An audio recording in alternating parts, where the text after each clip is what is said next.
Welcome students. आज हम देखेंगे फूरियर सीरीज एनालिसिस। किसी भी सिग्नल का हम कब करते हैं, क्यों करते हैं और उसकी क्या कंडीशंस हैं।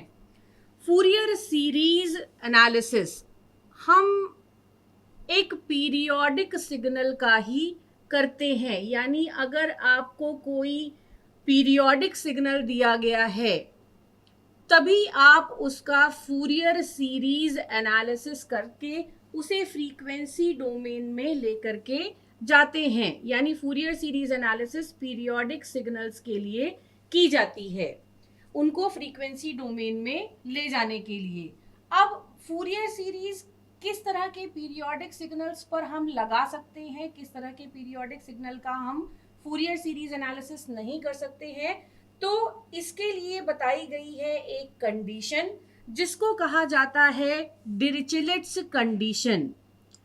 डिरिचलेट्स कंडीशन को अगर हमारा पीरियोडिक सिग्नल सेटिस्फाई करता है तभी हम उसका फूरियर सीरीज एनालिसिस करते हैं, वरना नहीं करते। उसका फूरियर सीरीज एनालिसिस हमें कोई रिलेवेंट डेटा नहीं देता। डिरिचलेट्स कंडीशन क्या है? तो बेसिकली डिरिचलेट की दो कंडीशंस बताई गई हैं किसी भी सिग्नल का फूरियर सीरीज एग्जिस्ट करने के लिए। पहली कंडीशन को जिसे कहा जाता है स्ट्रॉन्ग डिरिचलेट्स कंडीशन।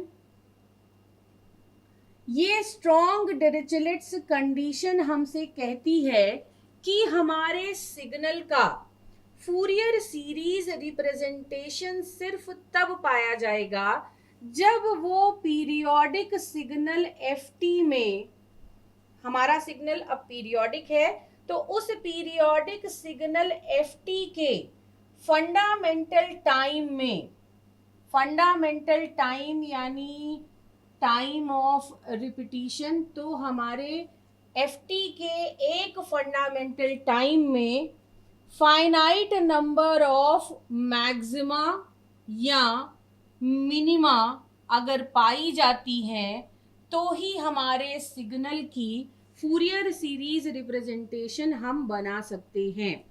स्ट्रॉन्ग डिरिचलेट्स कंडीशन का पहला स्टेटमेंट है कि अगर हमारे पीरियोडिक सिग्नल एफटी के फंडामेंटल टाइम पर, एक फंडामेंटल टाइम यानी सपोज ये हमारा पीरियोडिक सिग्नल है जिसका हमें फूरियर सीरीज एनालिसिस करना है। ये सिग्नल में जो मेंशन टाइम है वो है 2, 4, 6, 8। अब इसका फंडामेंटल टाइम यानी कि टाइम ऑफ रिपीटिशन, यानी जिस टाइम के बाद ये सिग्नल अपनी वैल्यू को रिपीट करेगा, तो जिस टाइम के बाद ये सिग्नल अपनी वैल्यू को रिपीट कर रहा है वो है 4 यूनिट टाइम। अब ये यूनिट टाइम हम सेकेंड्स में भी ले सकते हैं, मिली सेकेंड्स में भी ले सकते हैं, तो 4 यूनिट टाइम का इसका फंडामेंटल पीरियड है। अब इस फंडामेंटल पीरियड में अगर नंबर ऑफ मैक्सिमा और नंबर ऑफ मिनिमा फिक्स है तभी हमारा सिग्नल एक फिक्स पैटर्न हमको देता है, और अगर फिक्स पैटर्न देता है तभी हम अपने सिग्नल का फूरियर सीरीज एनालिसिस कर सकते हैं।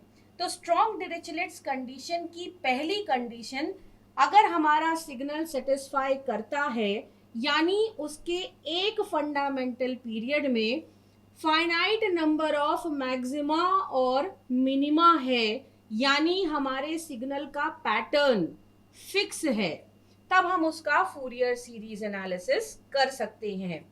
स्ट्रॉन्ग डिरिचलेट्स कंडीशन का दूसरा स्टेटमेंट है हमारे पीरियोडिक सिग्नल एफटी में डिसकंटिन्यूटी एक फिक्स नंबर में होनी चाहिए, यानी कि फाइनाइट होनी चाहिए। एक फंडामेंटल पीरियड में हमारे सिग्नल में नंबर ऑफ डिसकंटिन्यूटी फाइनाइट होनी चाहिए। वैसे भी अगर डिसकंटिन्यूटी मतलब एकदम से ब्रेक आना, तो अगर हमारे सिग्नल में कितने ब्रेक्स आ रहे हैं, कितनी डिसकंटिन्यूटीज आ रही हैं, अगर वो फाइनाइट नहीं है तो मतलब आप सिग्नल को पहले से प्रेडिक्ट नहीं कर सकते, और अगर हमने सिग्नल को ही नहीं प्रिडिक्ट कर पाया तो उसका फूरियर सीरीज रिप्रेजेंटेशन पॉसिबल नहीं है। तो स्ट्रॉन्ग डिरिचलेट्स कंडीशन की दूसरा स्टेटमेंट है हमारे सिग्नल ft में फाइनाइट नंबर ऑफ डिसकंटिन्यूटी होनी चाहिए अगर हम उसका फूरियर सीरीज रिप्रेजेंटेशन करवाना चाहते हैं। तो इसके बाद अगली डिरिचलेट कंडीशन जिसको कहा जाता है वीक डिरिचलेट्स कंडीशन, वीक डिरिचलेट्स कंडीशन हमसे कहती है कि अगर हमारा सिग्नल ft, अगर हमारा सिग्नल ft माइनस इन्फिनिटी से प्लस इन्फिनिटी तक एब्सोल्युटली इंटीग्रेबल है, एब्सोल्युटली इंटीग्रेबल है, यानी जब हम उसको इंटीग्रेट करें तो उस केस में हमें कुछ फाइनाइट रिजल्ट मिले। अगर हमारा सिग्नल एब्सोल्युटली इंटीग्रेबल है तो इस इंटीग्रेशन का रिजल्ट हमें फाइनाइट मिलेगा, यानी कि इनफाइनाइट नहीं मिलेगा। अगर हमारा सिग्नल एब्सोल्युटली इंटीग्रेबल है तो ही उसका फूरियर सीरीज रिप्रेजेंटेशन पॉसिबल है। अगर हमारा सिग्नल एब्सोल्युटली इंटीग्रेबल नहीं है तो हम उसे फूरियर सीरीज रिप्रेजेंटेशन नहीं दे सकते। वैसे भी ये कंडीशन बहुत ज़रूरी है क्योंकि इसी कंडीशन पे या इसी इक्वेशन की हेल्प से हम आगे देखेंगे कि हमारे जितने फूरियर सीरीज कोएफिशिएंट्स होते हैं, जब हम कोई भी फूरियर सीरीज को लिखते हैं फंक्शन के लिए तो उसके जो कोएफिशिएंट्स होते हैं उन कोएफिशिएंट्स का कैलकुलेशन या उन कांस्टेंट्स का कैलकुलेशन ft को इंटीग्रेट करके ही किया जाता है। तो अगर ft का इंटीग्रेशन हमें इनफाइनाइट रिजल्ट देने लगेगा, उस केस में वो कोएफिशिएंट्स इनफाइनाइट हो जाएंगे और आपको फूरियर सीरीज रिप्रेजेंटेशन नहीं मिलेगा। तो इसीलिए वीक डिरिचलेट्स कंडीशन हमसे कहती है कि हमारे सिग्नल ft का फूरियर सीरीज रिप्रेजेंटेशन तभी पॉसिबल है जब हमारा सिग्नल ft एब्सोल्युटली इंटीग्रेबल हो या इंटीग्रेशन के बाद वो हमें रिजल्ट फाइनाइट दे। तो किसी भी सिग्नल ft की फूरियर सीरीज तभी एग्जिस्ट करती है जब वो स्ट्रॉन्ग डिरिचलेट्स कंडीशन और वीक डिरिचलेट्स कंडीशन इन दोनों को सेटिस्फाई करता हो। स्ट्रॉन्ग डिरिचलेट्स कंडीशन मतलब फंक्शन में fix number of maxima minima हो, फिक्स नंबर ऑफ डिसकंटिन्यूटी हो। वीक डिरिचलेट्स कंडीशन मतलब हमारा सिग्नल एब्सोल्युटली इंटीग्रेबल हो। तो जब कोई भी पीरियोडिक सिग्नल इन दोनों कंडीशंस को सेटिस्फाई करता है तो उसका फूरियर सीरीज रिप्रेजेंटेशन पॉसिबल होता है, वरना नहीं। तो अब अगर कोई भी सिग्नल डिरिचलेट्स कंडीशन को सेटिस्फाई करता है उस केस में हम उसकी फूरियर सीरीज एनालिसिस करते हैं। फूरियर सीरीज एनालिसिस करने के लिए हमें दो मैथमेटिकल टूल्स दिए गए हैं, यानी हम किसी भी सिग्नल की दो तरह से फूरियर सीरीज एनालिसिस कर सकते हैं। या तो हम ट्रिग्नोमेट्रिक फंक्शंस को यूज करें अपने सिग्नल के एनालिसिस के लिए।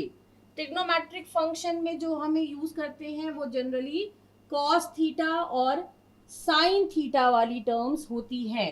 तो अगर हम कोसाइन और साइन को यूज करें अपने सिग्नल के रिप्रेजेंटेशन के लिए, उस केस में हमें मिलती है ट्रिग्नोमेट्रिक फूरियर सीरीज। वहीं पर अगर हम एक्सपोनेंशियल टर्म्स को यानी e की पावर j थीटा जैसी टर्म को एक्सपोनेंशियल्स को यूज करें अपने सिग्नल के फूरियर सीरीज रिप्रेजेंटेशन के लिए, तो उस केस में हमें मिलती है एक्सपोनेंशियल फूरियर सीरीज।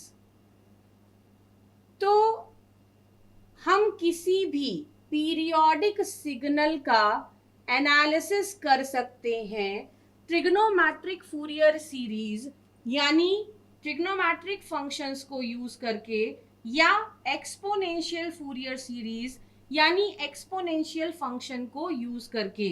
तो हमें किसी भी पीरियोडिक सिग्नल के लिए दो तरह की फूरियर सीरीज मिल सकती हैं, ट्रिग्नोमेट्रिक फूरियर सीरीज और एक्सपोनेंशियल फूरियर सीरीज, जिनके बारे में हम आगे डिस्कस करेंगे। जब हम किसी सिग्नल का फूरियर सीरीज रिप्रेजेंटेशन बना लेते हैं, यानी उसको फ्रीक्वेंसी में लेकर चले जाते हैं, तो उस केस में जो फ्रीक्वेंसी डोमेन वाला सिग्नल है, या जो हमारा फूरियर सीरीज कोएफिशिएंट भी हम आगे देखेंगे मिलेगा, तो जो फ्रीक्वेंसी डोमेन वाला सिग्नल है, जब हम उस सिग्नल को प्लॉट करते हैं, उस केस में जो फ्रीक्वेंसी डोमेन वाले सिग्नल का प्लॉट होता है फ्रीक्वेंसी डोमेन में, उसी को कहा जाता है स्पेक्ट्रम। टाइम डोमेन में जब हम अपने सिग्नल को प्लॉट करते हैं तो उसे वेवफॉर्म कहते हैं। वैसे ही फ्रीक्वेंसी डोमेन में जब हम अपने सिग्नल को प्लॉट करते हैं तो हमें मिलता है स्पेक्ट्रम। और हम देखेंगे कि आगे जब हम फूरियर सीरीज एनालिसिस करेंगे तो हमें दो तरह के स्पेक्ट्रम्स मिलेंगे। एक मिलेगा एम्पलीट्यूड स्पेक्ट्रम। एम्पलीट्यूड स्पेक्ट्रम यानी ये वो ग्राफ होगा या वेवफॉर्म होगी जो आपके फूरियर सीरीज रिप्रेजेंटेशन से एम्पलीट्यूड की इंफॉर्मेशन लेगी, सिग्नल के एम्पलीट्यूड की इंफॉर्मेशन लेगी फ्रीक्वेंसी डोमेन में, और उसे प्लॉट करेंगे हम फ्रीक्वेंसी के रिस्पेक्ट में। यानी एम्पलीट्यूड वर्सेस फ्रीक्वेंसी जो हम प्लॉट करते हैं उसको कहेंगे एम्पलीट्यूड स्पेक्ट्रम। वहीं पर जो दूसरा स्पेक्ट्रम बनता है जिसे हम कहते हैं फेज स्पेक्ट्रम, ये फेज स्पेक्ट्रम बनता है आपके फूरियर सीरीज का जो भी कोएफिशिएंट आपको मिल रहा है उसके फेज और फ्रीक्वेंसी के बीच। तो जब हम सिग्नल के फेज और फ्रीक्वेंसी के बीच प्लॉट करते हैं तो उसको कहा जाता है फेज स्पेक्ट्रम। तो जब भी हम अपने फ्रीक्वेंसी डोमेन सिग्नल को फ्रीक्वेंसी में प्लॉट करेंगे यानी स्पेक्ट्रम बनाएंगे तो हमें दो तरह के स्पेक्ट्रम मिलेंगे, एम्पलीट्यूड स्पेक्ट्रम और फेज स्पेक्ट्रम। एम्पलीट्यूड स्पेक्ट्रम यानी एम्पलीट्यूड वर्सेस फ्रीक्वेंसी वाला ग्राफ, फेज स्पेक्ट्रम यानी फेज वर्सेस फ्रीक्वेंसी वाला ग्राफ। यहाँ पर ये ध्यान हमें रखना होता है कि हमारे पास दो स्पेक्ट्रम का ऑप्शन है, लेकिन अगर हमारा सिग्नल प्योर रियल या प्योर इमेजिनरी हो तो उस केस में हमारे प्योर रियल या प्योर इमेजिनरी सिग्नल के लिए फेज स्पेक्ट्रम बनाना जरूरी नहीं होता। अगर आपका सिग्नल प्योरली रियल या प्योरली इमेजिनरी है उस केस में हम सिर्फ एम्पलीट्यूड स्पेक्ट्रम भी बना दें तो हमारी एनालिसिस सफिशिएंट है। लेकिन अगर हमारा सिग्नल कॉम्प्लेक्स है, अगर हमारा सिग्नल कॉम्प्लेक्स है तो उस केस में हमें एम्पलीट्यूड और फेज स्पेक्ट्रम दोनों को बनाना पड़ता है। तो पीरियोडिक सिग्नल के केस में जब हम फूरियर सीरीज एनालिसिस करेंगे, अगर हमें जो फूरियर सीरीज का रिजल्ट मिल रहा है अगर वो प्योरली रियल या प्योरली इमेजिनरी है उस केस में हम एम्पलीट्यूड स्पेक्ट्रम बना देंगे। अगर वो कॉम्प्लेक्स है तो हमें एम्पलीट्यूड के साथ साथ फेज स्पेक्ट्रम भी बनाना पड़ेगा। तो ये था फूरियर सीरीज एनालिसिस का इंट्रोडक्शन। आगे के लेक्चर्स में हम इन चीज़ों को डिटेल में एनालिसिस करेंगे।